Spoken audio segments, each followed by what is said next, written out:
Great. Okay. Good morning, everyone. Thank you so much for being here. As always, my name is Amanda Beberin. I'm the Director of Housing Advocacy at the CDP, Community Development Partnership.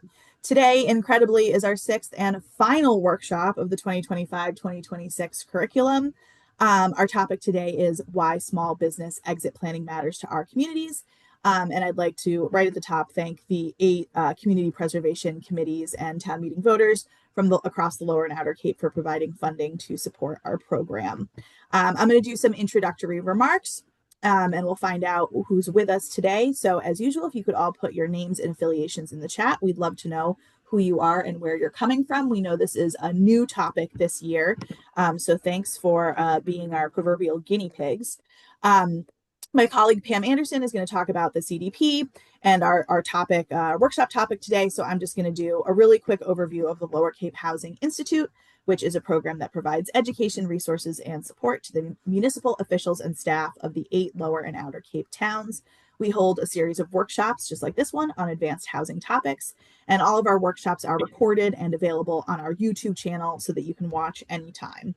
They make great background while you're cooking dinner, loading the dishwasher. You can multitask, learn about housing, and much more while you're getting ready for the rest of your life. We also host quarterly peer groups. That's a less formal space for town officials and housing advocates to connect, share ideas and updates, and build relationships across town lines. My team also offers technical assistance and individual support as needed. We like to say that if you have a local government or affordable housing question, we'll either know the answer, find it for you, or be able to tell you who to ask. Last year, we focused our curriculum on exploring the intersection of housing with other sectors and areas in recognition of the fact that most conversation around the region's challenges eventually come back to housing. And this year, we decided to focus on one such intersection, economic development, because the CDP through Pam has really deep expertise in this area. And this is the second workshop, I guess second and a half, because form-based code is about, incorporating business and sort of commercial retail uses as well. So second and a half if we count form-based code, but we picked 2 topics this year that are specific to economic development to start threading that into our housing conversation. So with that, I'll turn it over to my colleague, Pam Anderson, who's going to take us into today's session. Hi, everybody. Thank you, Amanda. So I'm the Director of Business and Credit Programs with the CDP, and my job is to work with small business owners to help them grow, start, stabilize, and eventually exit their businesses. And why are we talking about exit planning for small business as part of the Housing Institute? Well, over the last 2 years, the CDP had developed an economic development committee, and we were looking at the work that we do and where we should go with that committee and the organization in the future. Every conversation that we had related to small business owners, the committee kept coming back to housing. So we saw that there was a huge intersectionality here. So this new topic is a great fit for the conversations around housing in our communities. One of the areas that we identified as an opportunity in our community is the topic we are bringing you today about how small business exit planning, what it means to our communities. Last year, I was able to participate in a 9-month fellowship with NETI, which is the Northeast Transition Institute, to learn more about exit planning, find resources for small businesses looking to exit, and to be able to share those opportunities with our local business owners. But that is not enough. As a community, we need to understand the importance of business transitions. Rural communities have a much larger impact are much more impacted by a lack of exit planning. And there are businesses here we would not want to live without. So for today, we're going to learn about the silver tsunami and what the statistics look like for small businesses, owners retiring and exiting their business. We'll look at some of the impacts on our communities and where there is a lack of exit planning. We'll identify some potential impacts that are here through statistics right here on the Lower and Outer Cape. We'll learn about some different exit planning options. And I have a guest speaker, Allison Curtis from the ICA group will be joining us around 10:45. The ICA group is an organization that focuses on worker ownership and worker cooperatives across Northeast and has an office in Florence, Massachusetts. We'll also discover how business owners can prepare for the future and identify ways we as town officials and community members can help with these transitions.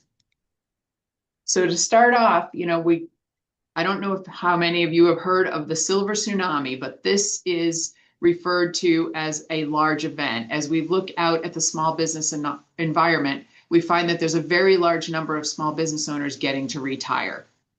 Why does this impact us? Because small businesses employ approximately 46% of private sector workers in the United States. In our community, they employ a majority of our working population outside of government and nonprofit organizations. So nationally, when we look at some of these statistics, 50% of business owners in the United States are 50 years of age and older. And in rural communities, it's more like 60%. Why exit planning matters? Across the Northeast, 200,000 small business owners will be looking to retire in the next few years. With so many, it will be more challenging to find the next generation of business owners. 83% of owners have no exit plan for themselves or their business, and this puts them in a position of not continuing their legacy, not being able to provide for their own retirement due to a reduction in business value, and a loss of the number of jobs we have in our communities. Nationally, only 1 in 5 businesses successfully sell, which means 80% do not.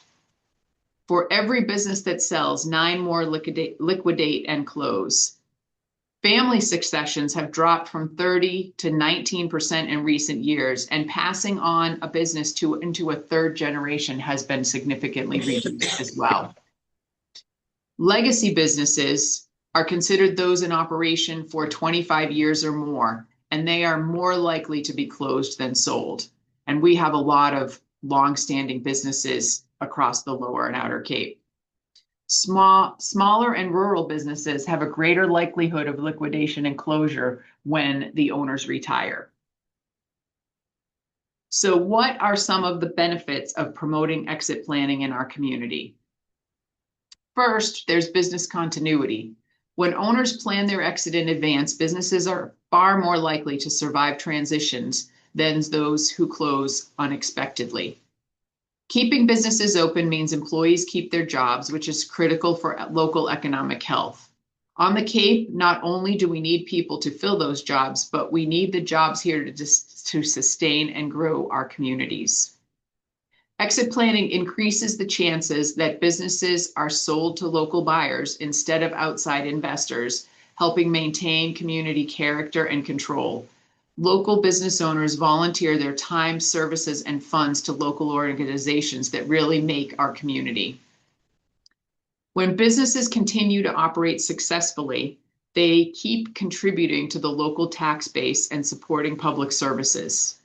Planned exits typically lead to stronger, more valuable businesses because they're better prepared, more efficient, and less risky.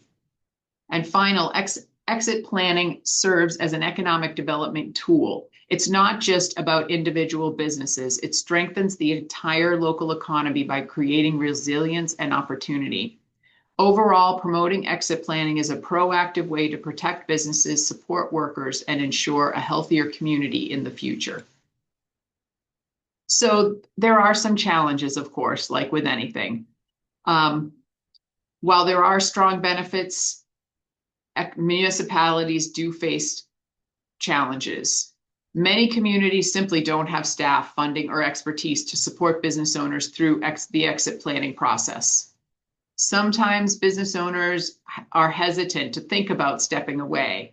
Exit planning can feel personal, emotional, or something that they'd rather put off. When business owners start, one of the traditional things is to get them to think about their exit planning at the beginning, but many of them think about it when they write their business plan and not again for many years after that. Third, it's a complex process of planning. Exit planning isn't quick or simple task. It often involves legal, financial, and operational considerations that can be overwhelming without the right support. And there's also a risk of outside buyers. Without proactive planning, businesses may be sold to large corporate entities, and we've been seeing more of that locally, that don't have strong ties to the community and they may not reinvest locally in our communities. Together, these challenges highlight why municipalities need thoughtful strategies and partnerships to effectively support exit planning. Some key statistics for us to take a look at. First, we're facing a massive ownership transition. A large number of business owners are approaching retirement age, and that shift is happening right now, not sometime in the distant future. Because of that, most businesses today are actually owned by people who are nearing retirement. Many of the owners are actually thinking about stepping away within the next few years. The challenge is that many of them aren't prepared. They don't have a clear transition or succession plan in place. As a result, most business exits don't end in successful sales. They often end in closure. Even profitable businesses can shut down simply because there's no plan for what comes next. Another issue that many businesses face is that they are not sale ready. They lack the systems, financial clarity, or structure needed to attract a buyer. This becomes especially important when you consider small businesses are critical to our economies, that they provide jobs, generate tax revenue, and keep communities vibrant. When business owners retire without a succession plan, the impact goes beyond the business one. It affects employees, customers, and the community. That's why exit planning is so important, and it helps preserve those businesses, protect jobs, and maintain economic stability at the local level.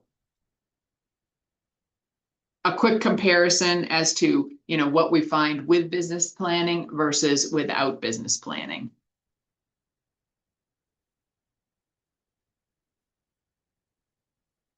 So I wanted to take some of those statistics that I was referring to and bring them down to the local level. And what does the local impact look like? So based on data from the Massachusetts Labor Publications 2024 and the Cape Cod Commission, there are approximately 2,500 businesses on the Lower and Outer Cape. Nationally, statistics indicate that 50% of the businesses are owned by individuals over the age of 50. Applying this benchmark suggests that 1,260 businesses in our region are owned by people who are likely considering transitioning their business within the next 5 to 10 years. Further, from data Cape Cod shows that over 53% of small business owners have been operating their business for more than 11 years. Given that the national 10-year business survival rate is 34%, the higher local longevity suggests a more established business base, one that is likely to skew in ownership demographics. Taken together, these points indicate that a number of businesses facing potential ownership transitions in the coming decade may be significantly higher than the estimates shown here, underscoring the substantial upcoming shift in the small business landscape. So closures without exit planning. As we mentioned before, research suggests that 70 to 80% of businesses will never successfully sell. That statistic alone points to a looming challenge, but when we bring it closer to home, the impact becomes more real. On the Lower and Outer Cape, this could translate the closure of approximately 880 to over 1,000 small businesses in the next 10 years. That's an estimated 30 to 40% of the region's small business community. These aren't just numbers, these are local shops, services, and livelihoods that form the background of the community. Their loss would not only affect business owners, but also employees, residents, and overall character of our region. This trend represents a significant economic risk, one that calls for awareness, planning, and action to help the vitality of our local economy.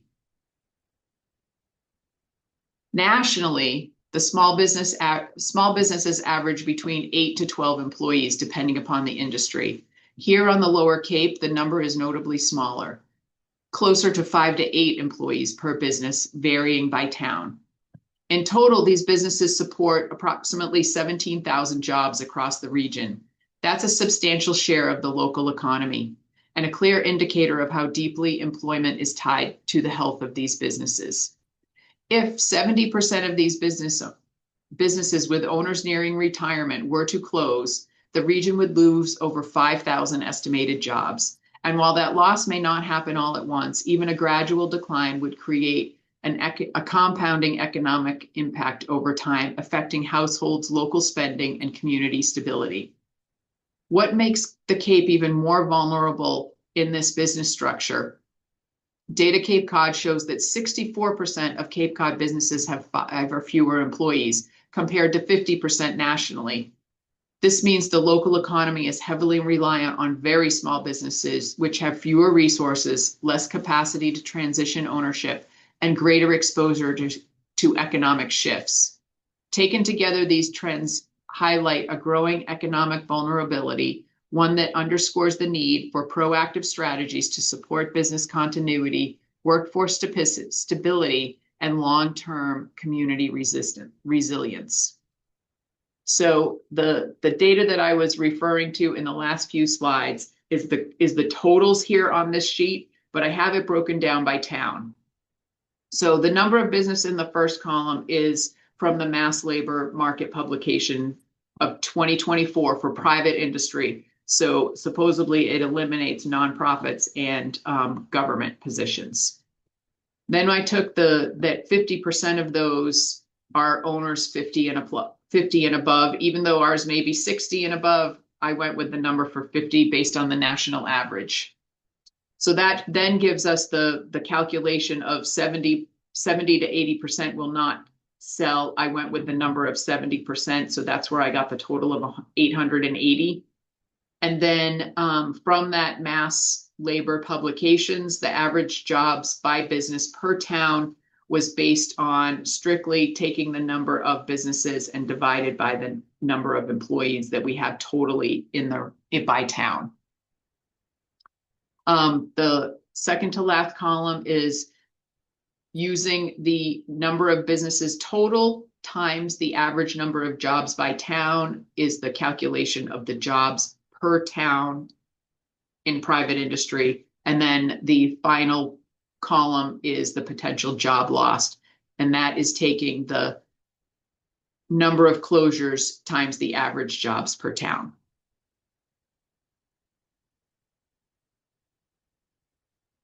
So, oops, wait there. Oh, hold on. It skipped 2. All right. So what is the local impact? One of the most immediate impacts is loss of revenue. When businesses close, property values can decline, vacancies can increase, and municipalities can face reduced tax collection.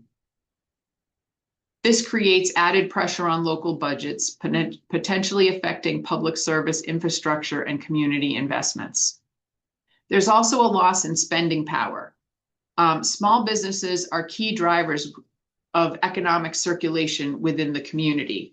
So businesses support other businesses, from payroll vendors to vendor purchases to other local services that we have in our community that will also be impacted by business closures. When businesses disappear, the entire ecosystem is disrupted. Research shows that, and this was from Live Love Local, that for every $1 spent at local businesses, approximately 2 to 3 in economic activity is generated within the local economy. That multiplier means that the closure of businesses doesn't just remove a single source of revenue, it reduces the overall flow of money within the region. So what is the impact on Main Street? I know not all communities within our region have an active Main Street, but where we do, Main Street can, these closures on Main Street can often trigger a visible and measurable decline in the surrounding community. Vacant storefronts create a sense of neglect, which can discourage both residents and visitors. As foot traffic decreases because there aren't as many destinations, remaining businesses struggle to sustain revenue, leading to further closures and the ripple effect. This downturn can also contribute to low property values as demand for commercial and nearby residential space weakens. Additionally, a less vibrant downtown reduces the area's appeal to tourists, limiting economic opportunities tied to local culture and commerce. Even a small number of empty storefronts can significantly undermine the overall viability and perception of a downtown district, making early intervention and revitalization efforts crucial. Exit planning can change the outcome, though. Communities that actively support business transition planning can significantly improve the economic stability.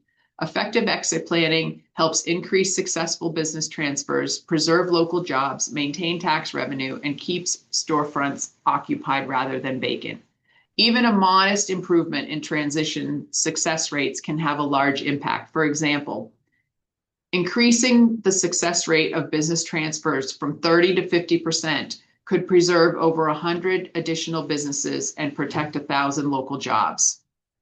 Strengthening exit planning infrastructure is therefore a practical strategy for reducing closures and sustaining long-term viabilities of our Main Street economies.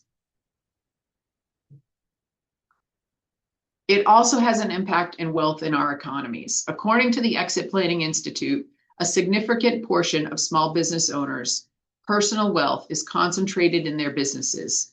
And estimates suggest that 80 to 90% of the average owner's wealth is tied up in their business. In addition, research indicates that 78% of owners expect the eventual sale of their business to fund at least 60% of their retirement needs. This underscores how close locally businesses are connected not only to their communities, but also to financial security of the individuals who own them. As a result, effective exit planning is not just a business strategy, it is a critical component of personal retirement security and long-term economic stability for those small business owners. I'm going to pause here to see if anybody has any questions. The next section we're going to talk about are some of the options for how a small business can transition. And before we get to that, I'll take any questions that anybody has. And Pam, Allison just came in. Oh, awesome. That is the most perfect timing ever, because I'm just getting ready to move into Allison's slides. Do we have any questions before we go into that? I have a question, if I may.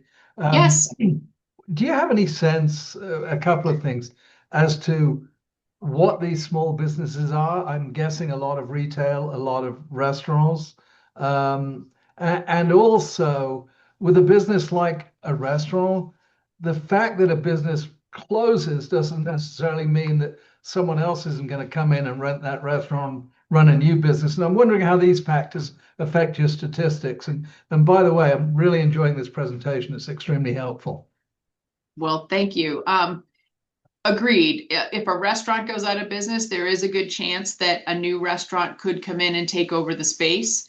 But if the business has to close, the previous business owner loses all of that potential wealth from a sale of the business. They may also sell off some of the assets for the business. So a new business then would have to come in and replace any kitchen equipment, et cetera, that the previous business owned. So there is an impact to that.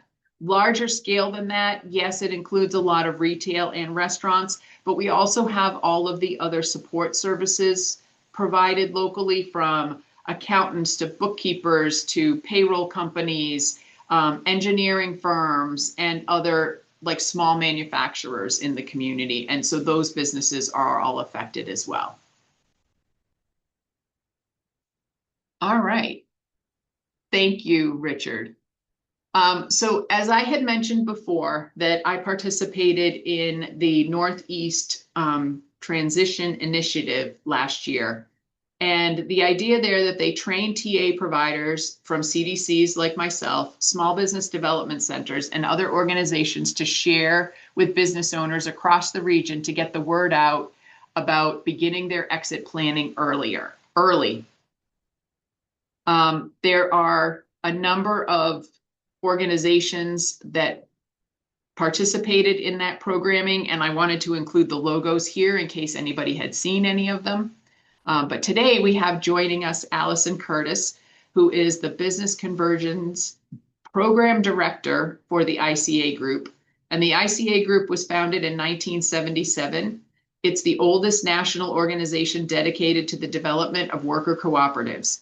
nationally recognized as a leading expert and thought leader in employee ownership.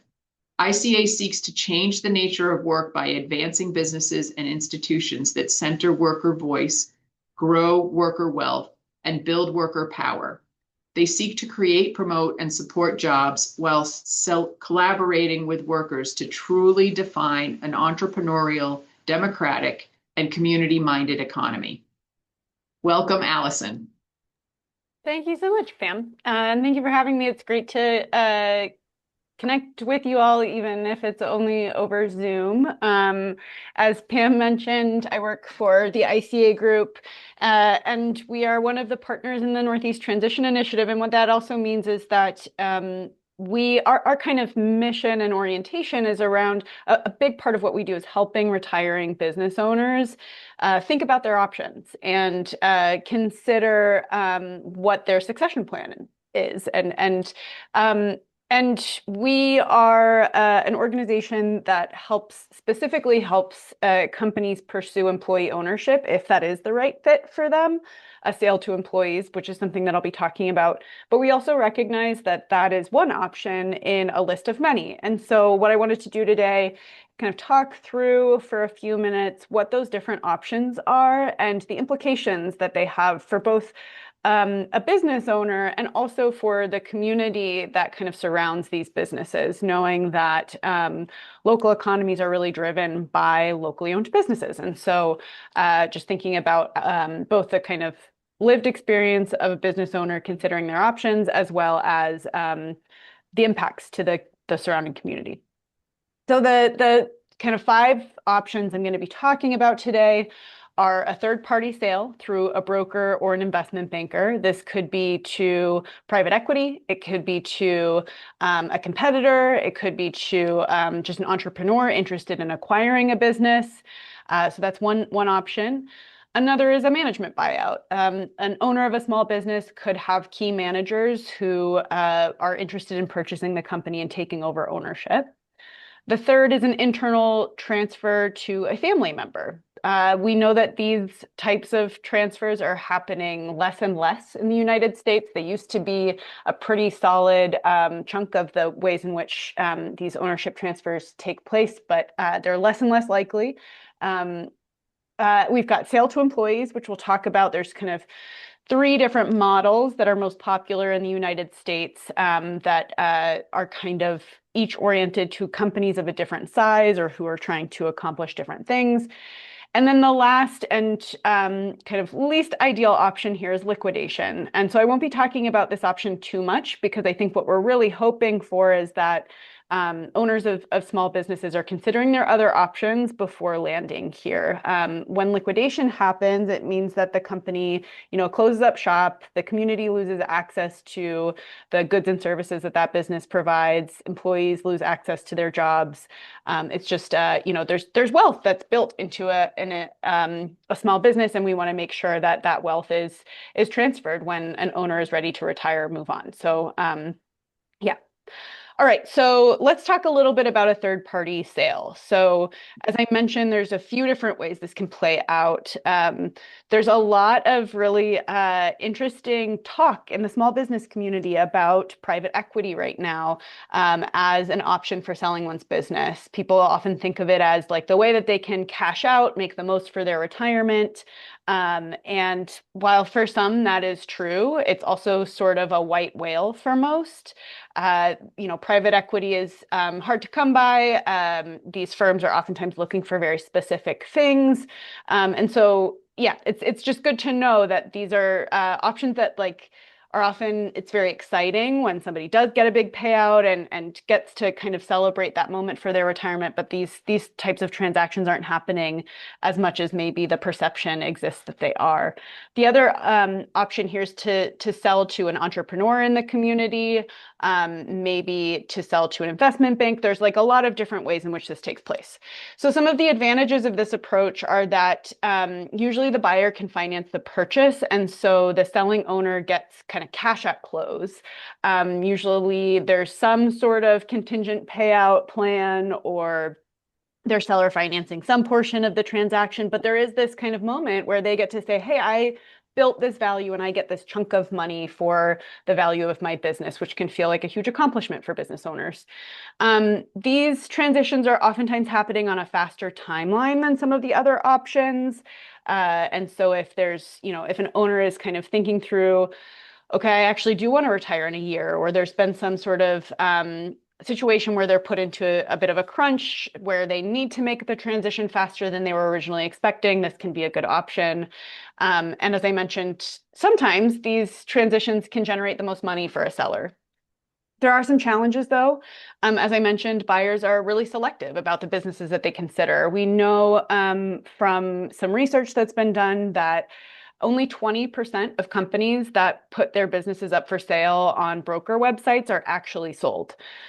So, you've got to speak to an audience when you're selling your business, and there's not always demand for the businesses that people are hoping to sell.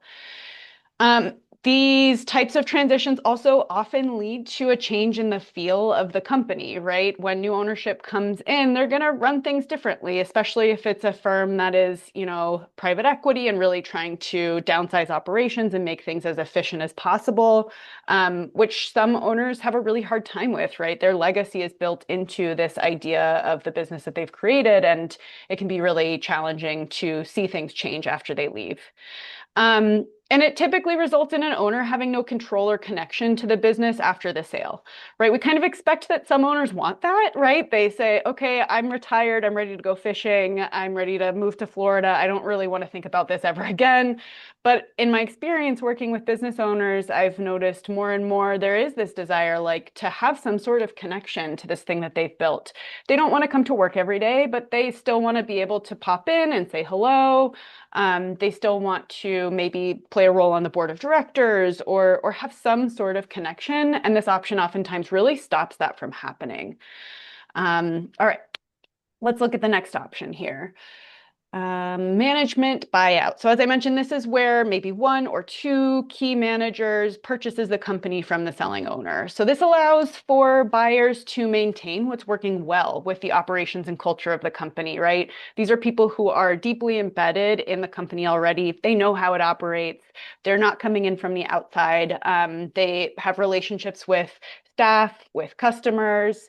Yes, thank you, Mary Kay. I'm paying attention to the chat somewhat, but let's come back to this. Yeah, they have relationship with staff, customers, vendors. So there's kind of this smooth operational shift that can happen. And they're really likely to know how the business works because they've been working there.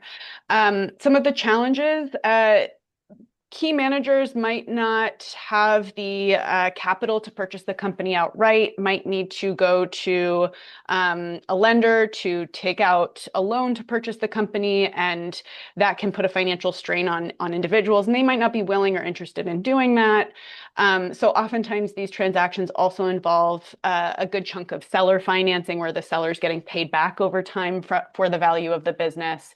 So there's just that kind of like financial rub there where key managers of companies don't always have the capital to purchase.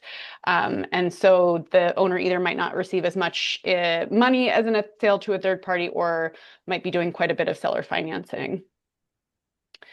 So let's move on to the next one, which I believe, internal transfer to family members. I think that this is a really awesome option, especially for small businesses and smaller communities. That family legacy can be really meaningful, both for maintaining relationships with customers and vendors, but also it can become part of a brand. So it can be really meaningful also, of course, from a personal perspective for owners to see their family members take the reins. Buyers are more likely to know how the business works. That's not always the case, right? Sometimes you've got a kid who's gone off to college and comes back home and says, okay, I'm ready to take over the family business, having not worked there a day in their lives. So, there's a range of different ways these scenarios can play out. But as we know, these are these types of transitions are not often sustainable for numerous generations, right? There's not always that person who wants to take over the reins, and so it's just not going to be an option for some. Also, like mixing business and family can be complicated, right? There's always this question of, okay, am I selling it to my family member? Am I gifting it? What does that look like? It can get messy very quickly. Um, and the family members themselves might not have the same understanding of what that transfer entails. Again, it's sort of like building.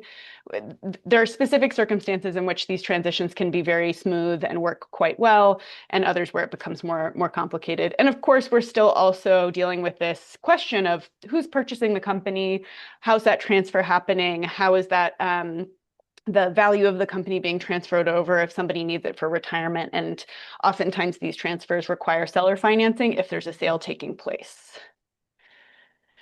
All right, so my favorite option, though of course it doesn't work for everybody, but is a sale to one's employees. So I at ICA work with companies who are really considering this option and looking into the feasibility of these types of transitions. And there's kind of three primary models in the US. The one that most folks know about is called an ESOP, an employee stock ownership plan. This is essentially a retirement benefit. The stock itself is held by this in trust, and employees can vest as they spend time in the company. And when they leave, the company has to purchase back their shares. And that purchase price is a really lovely retirement benefit for employees. ESOPs are great for larger companies of usually more than 25 or 30 employees. Like most ESOPs are in the 100 to 1,000 range of employees. And they are quite expensive to administer, though they have great tax benefits. So this is kind of the balancing act, is making sure that the company's big enough to have enough profit to be worth the cost. Alice, we Yeah. have a local one here that many people are aware of. It's Cape Air. Yes, Cape Air is a great example. Yeah, longtime ESOP. I have heard some really incredible stories from employees who, upon retirement, are receiving, seven figures from their ESOP buybacks from Cape Air. Really exciting stuff. Harpoon Brewery is another example. They are an ESOP if you drink Harpoon beer. Lots of great. Bob's Red Mill Flour, another example. There's some great ESOPs in Massachusetts. So, yeah. The other kind of more popular option for smaller companies is called a worker cooperative. So worker cooperatives are best suited for companies with 30 or less employees, though we do have some that are larger. Worker co-ops are owned by their employees, and so it's really direct ownership. So there's still like a management structure. Operational decision making still made by management. And once employees meet key eligibility criteria, they can gain access to ownership, which allows them the opportunity for profit sharing every year, as well as electing and running for a board of directors. And then the last option is called an employee ownership trust. This is pretty new in the United States, but it's very popular in the UK, and there are quite a few in Canada as well. This is where the company is owned in a perpetual purpose trust, or held by a perpetual purpose trust for the benefit of employees. So there's a lot of flexibility around employee-owned trusts, though there aren't very many. So it's kind of a unique model there. So the advantages to these models are that they preserve business legacy and values. They can reward employees for their years of service, and the sale can also happen gradually. So an owner could say, okay, I really want to only sell, half of my business or half of the shares for the first few years. And then once I'm really ready to retire, I can make the full transition. There's a lot of flexibility around timeline in these transitions, and owners have a lot of control about how that happens. Employees also, as we know, already have relationships with customers, vendors, partners in the space, the community generally. And so there's kind of an ease of transition that happens here. Some of the challenges Again, so this is another scenario in which you might not receive as much money as in a sale to a private equity firm, for example, and there's going to be some requirement for seller financing in most of these transactions. Though I will say, in most of the transactions that I've seen happening in this space, people are receiving fair market value for the value of their companies. There are some really great lenders in the cooperative space in particular that provide financing for these transactions without personal guarantees. So employees themselves are not responsible for coming up with the cash to purchase the company. The company is kind of taking out a loan to buy out the selling owner, which is a really great model if you're looking for a succession plan that's going to provide, this this payout, but your employees don't necessarily have the money to buy the company directly. Yeah, so that's sale to employees. I won't again talk too much about liquidation because we hope that that doesn't happen. But I did want to kind of speak a little bit to Richard. I think your question was really interesting, and there was some talk of private equity.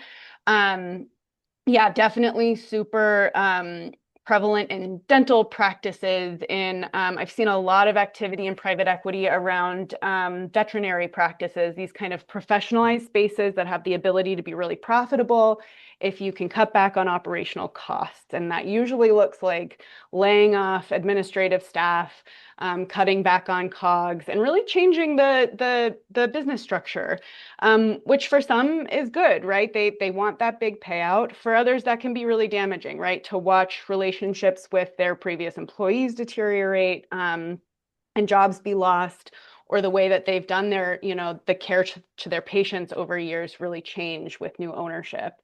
I think that there's something really interesting too about that question that Richard brought up about, okay, so if a restaurant closes, another restaurant's going to come in. And Pam and I were talking about this the other day, and I think that one of the risks that can kind of play out here is that a locally owned business closes up shop and a chain or box store comes in and takes its place, right? The locally owned coffee shop gets replaced by a Dunkin' Donuts.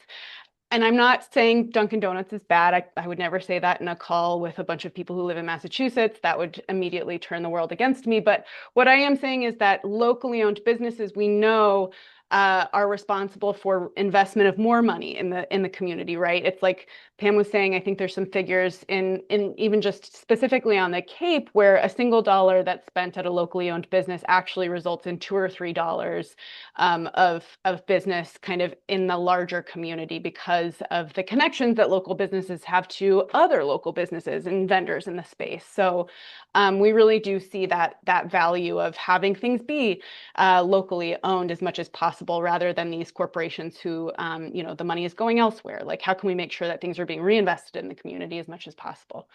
Yeah, so that's what I came here to say. I'm happy to answer any questions if now's the right time, Pam, but I'll leave that to you. Yeah. Yeah, thank you so much, Allison. Does anybody have any questions for Allison?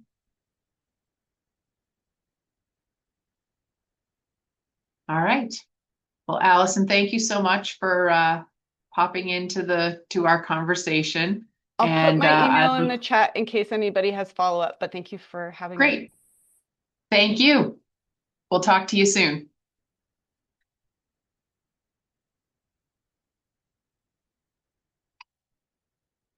All right, so moving on.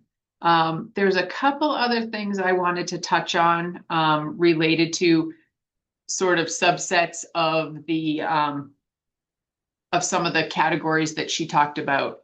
And one of them was business mergers. And, that would be an opportunity where two independent businesses become operating as one. And it's a different way for some business owners to think as they're looking to transition, because sometimes it can be a horizontal merger where two businesses from the same industry join together in one. So like two coffee shops become the same chain. But then it can be vertical. So it could be that there's different stages of the supply chain. So a bakery and a flour supplier could be a convenient merger for two businesses. And then there's also the conglomerate, which are two totally unrelated businesses that combine to be able to diversify their portfolio and provide them with more options. So I just wanted to touch on that. And then, when she did talk about how transferring through a brokered sale. And again, sometimes those options are a quick exit. They can be fully funded through the buyer so that the business owner is out right away. They also can be situations where the business owner doesn't need to be any longer involved in the day-to-day business, but can then get bought out over time. Or it can be a lease agreement where someone wants to not be working in the business, but has someone else that can take care of it and shepherd it and can do a lease agreement that then could turn into a lease to sell or a lease to buy situation at some point in the future. And she talked about ESOPs. So I'm going to talk a little bit more about liquidation and closure, because when you say that, it sounds like it's an easy thing. But if that is the result of 80% of those businesses that decide to sell, they need to keep in mind the process so that they can still get the most out of that. So liquidating their assets usually comes as a last resort when no buyers, mergers, or successors appear on the horizon. This process of redistributing assets to creditors and shareholders still requires a sound plan of action. Before terminating any lease or selling equipment or disconnecting utilities, a business owner should really consult their lawyer or an accountant to help them plan. They can begin the process before they shut down any operations so that they are making a choice. They're making sound financial decisions and as that they can in that type of situation. Once the decision is made, the company can formally cease operations, notify stakeholders, vendors, suppliers, creditors, and then they liquidate. They pay off all their liabilities. If there's any remaining funds after they satisfy their obligations, those are then distributed to the owner or the shareholders. They also then need to make sure that they follow all the correct rules and regulations for closing out their business, closing out their taxes, filing any regulatory requirements.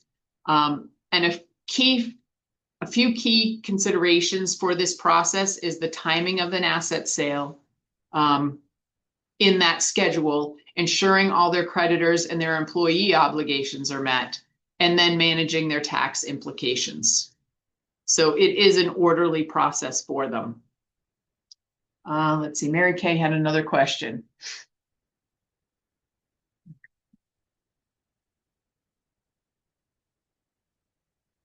Yes, that is very correct. If one business closes and someone else comes in, it doesn't mean that the same employees will be working in that new business, because they've all had to go out and find new jobs.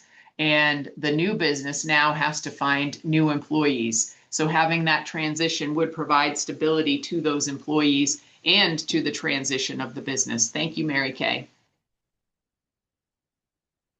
All right, so when you look at a business that is planning their exit in a 3-year plan, in the first year, they will define their goals, financial, timing, legacy, get a business evaluation, explore their exit options, and begin cleaning up their financials. That is a really important piece, because a lot of times businesses have been structured to pay as little taxes as possible.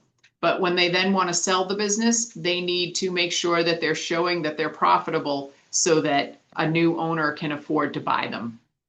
In year 2, it's about optimization, strengthening the management team, reducing owner dependency, which could mean that the owner is spending fewer and fewer hours of his day working in the business, and the employees and management team are taking that over.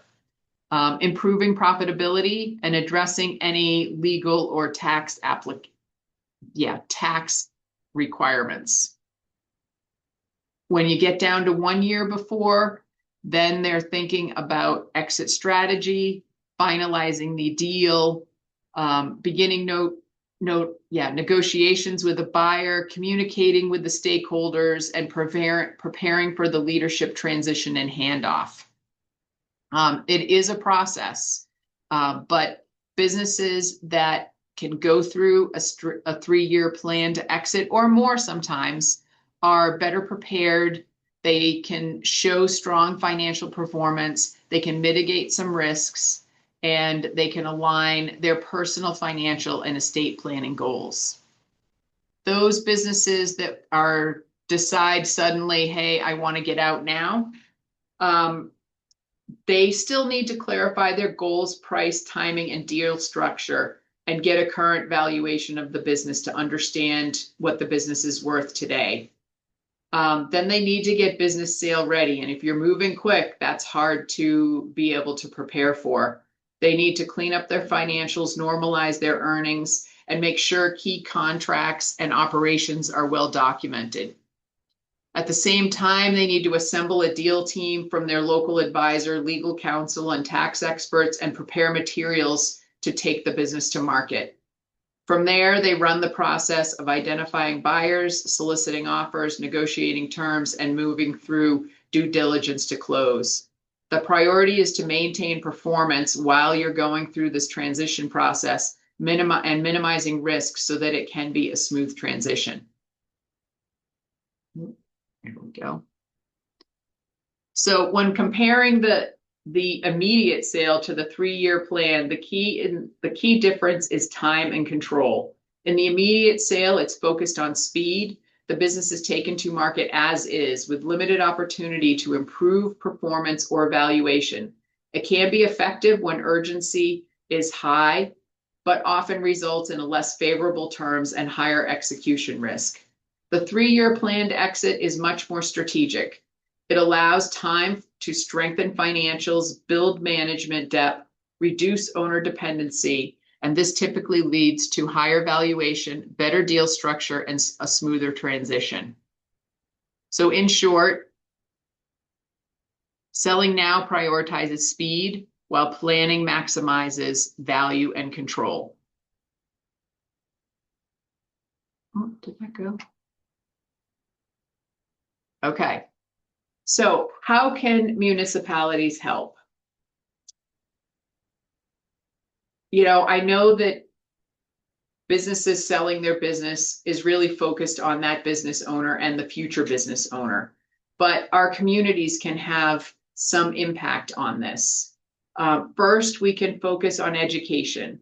So by providing workshops and resources that help owners understand the exit options, like selling, succession, or employee ownership, and encourage early planning. And I forgot to add a slide to this, but I'll have Amanda send it out to everybody with the notes later. We are having an exit planning strategies focused on small business owners on April 28th. It's going to be here live in the CDP conference room, but we're also going to offer it hybridly because there are businesses across the Cape that need to learn more about this. So Amanda I'll give her the flyer to share with you in case you know business owners that want to participate. Second, they can provide advisory support. The towns can provide advisory support by connecting business owners with subsidized consultants, legal and tax clinics, and valuation assistance to help prepare the business for transition. Third, municipalities can support succession by matching sellers with potential buyers, including local entrepreneurs or employees, and promoting continuity through employee ownership models. They can offer financial incentives such as grants or low interest loans to help cover the cost of transition planning and improve deal flexibility. And finally, they can strengthen the overall ecosystem by partnering with chambers of commerce, community development corporations, financial institutions, and local advisors to ensure business owners have a clear support network. Municipalities can help turn exit planning into proactive economic development strategy, preserving businesses' jobs and local economic stability. How can individuals help? The general public can help support small business exit planning in direct but meaningful ways by strengthening demand and awareness and community continuity. Consumers can actively support local business, buy local, helping them stay financially strong and more attractive to potential buyers when owners are ready to sell. And even if the community knows that a business is selling, we should still continue to support that business so that it can sell to the next generation to run that business.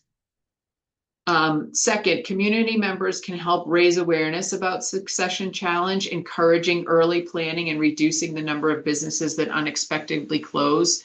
The more people that know about this process can share it with their friends.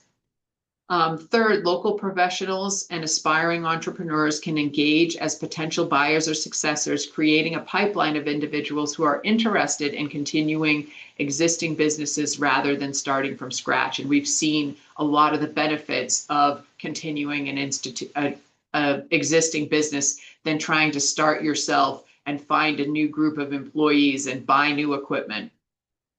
And finally, simply valuing continuity, choosing to keep local business alive through patronage and engagement helps create conditions for successful exits instead of closures. In short, public support strengthens the ecosystem that allows small businesses to transition successfully rather than just disappear.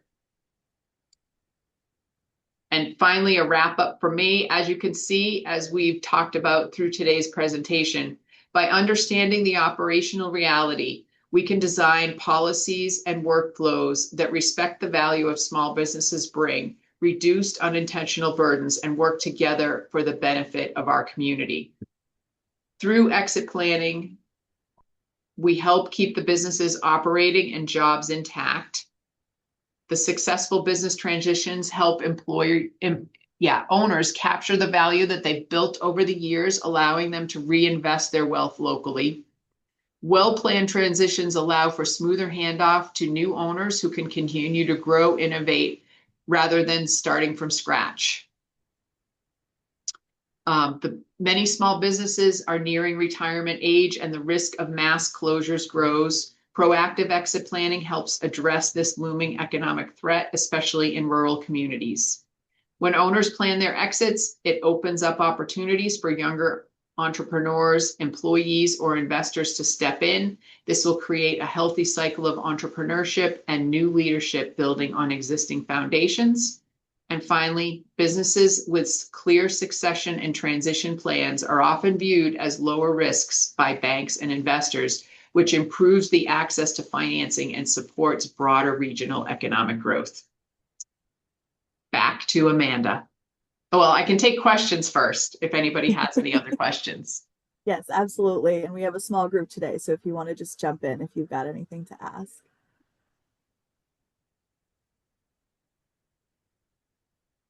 All right. Well, if you think of anything, feel free to reach out to myself and Pam. And I'll just thank Pam again for her incredible insight into what makes our local economy run and what we as policymakers and staff should be aware of. Similarly to how people talk about like, well, just go get involved in local government, like go make something happen, like make a change. And then when you actually look at what that takes to do it, it's very, very complicated and a little bit, harder than that. I feel like we always talk about, small businesses are the backbone of our local economy. But like, what does that really mean? And so this workshop has been absolutely eye-opening in terms of how deeply interconnected our year-round community and small businesses are, and what the value of being forward-thinking about continuing to provide those services and have those jobs available. When we talk about housing, we often talk about keeping the people in our community that we don't just want to keep here, we need to keep here, and making sure they have jobs to work at is absolutely a huge part of that equation as well. So Pam, thank you as always. We continue to look forward to examining the overlap between the local economy and housing in next year's curriculum. I am already thinking forward to what next year's curriculum is going to look like. So if any of you has ideas, please don't hesitate to send them to me. It is the 10-year anniversary of the Housing Institute, and I think we're looking to shake things up. So it could be ideas about content. It could also be ideas about format, speakers, field trips. Really, I want to hear it all. so that we can continue to design really high impact programming for all of you. Our last piece of Housing Institute programming for the year is going to be our June summer peer group. Registration is open for that. And with that, I will thank you all again for being here and for all of the work that you do to support our local communities, and for being willing to learn about something new that is really meaningful to our communities. Thank you so much. Enjoy this wonderful sunny spring day. And we will send out the recording and the slide deck just as soon as I manage to get my act together. So thank you all. Thanks, Amanda. Thanks, Elizabeth.